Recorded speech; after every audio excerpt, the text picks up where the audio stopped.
یہ تسلسل ہم سے لے کر سفیان ابن عیینہ تک چلتا ہے جو تبع تابعین ہیں۔ تبع تابعین امت کا وہ طبقہ کہلاتا ہے جو تابعین کے بعد تھا، اور تابعین کا وہ طبقہ،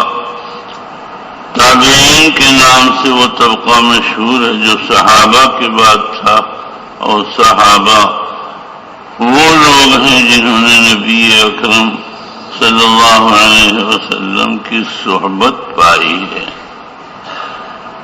چاہے وہ ایک سیکنڈ کے لیے ہو۔ یہی تعریف صحابی کے سلسلے میں امام محمد علی ابن مدینی، امام بخاری، ابو زرع، ابو حاتم اور امام طحاوی وغیرہ نے اختیار کی ہے، اور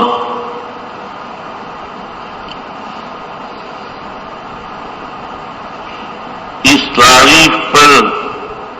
وہ سارے لوگ صحابی ہیں جن کو حضور صلی اللہ علیہ وسلم کی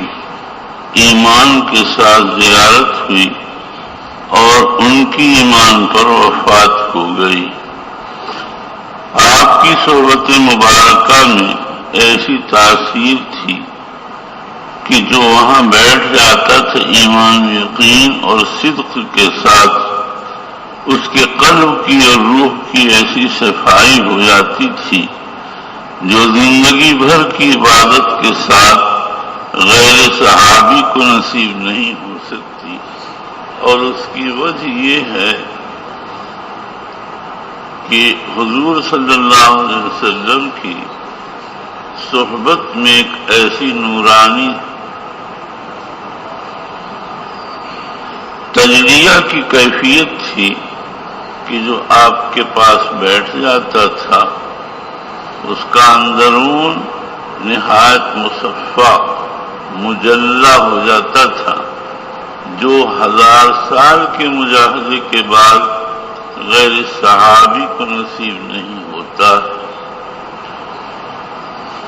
اس سے اندازہ ہوا کہ صحابیت ایک ایسا مقام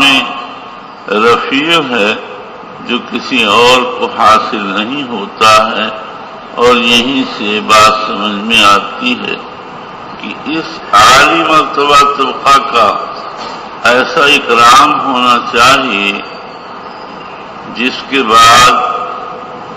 اکرام کا کوئی درجہ باقی نہ رہے۔ اور حدیث شریف سے یہ بات ثابت ہے، اور علماء نے ترخیص کر کے یہ بات لکھ دی ہے کہ صحابہ رضی اللہ عنہم اجمعین کے درجے کو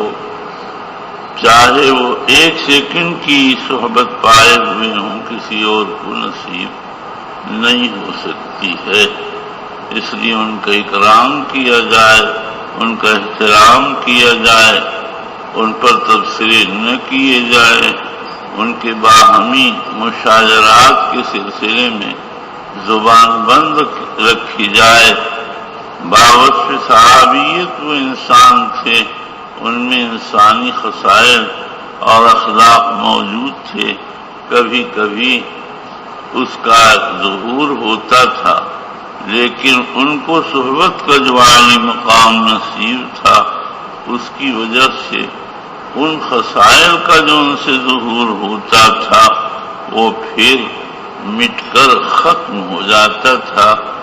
جیسے سمجھو کہ ایک ہیرا نہایت شفاف اتفاق سے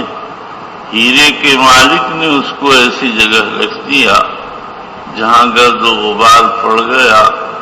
اور بارش کی کچھ بوندیں اس پر پڑ گئیں، اور وہ ہیرا دیکھنے میں بھدا سا معلوم ہونے لگا، لیکن یہ بھدا پن اس کی ذاتی صفت نہیں ہے، عارضی صفت ہے۔ اگر ذرا سا پانی پڑے گا تو بھدا پن ختم ہو جائے گا، اور جو اس کی ذاتی صفت ہے وہ ظاہر ہو جائے گی۔ صحابیت کو بھی یہی حالت حاصل ہے. وہ ایک ایسا مجلہ ہیرا ہے کہ جس کے پاس ہے، اگر کبھی بشری تقاضے سے اس سے کوئی بات ظاہر ہو جائے تو یہ ممکن ہے، ہو سکتا ہے، ہوئی ہے، لیکن وہ بشری اثر ان کی ذاتی جوہر کو گندلا اور میلا نہیں کر سکتا ہے. ذرا سی بات ہوگی کہ وہ جوہر پھر چمکنے لگے گا. سمجھ میں آیا نا؟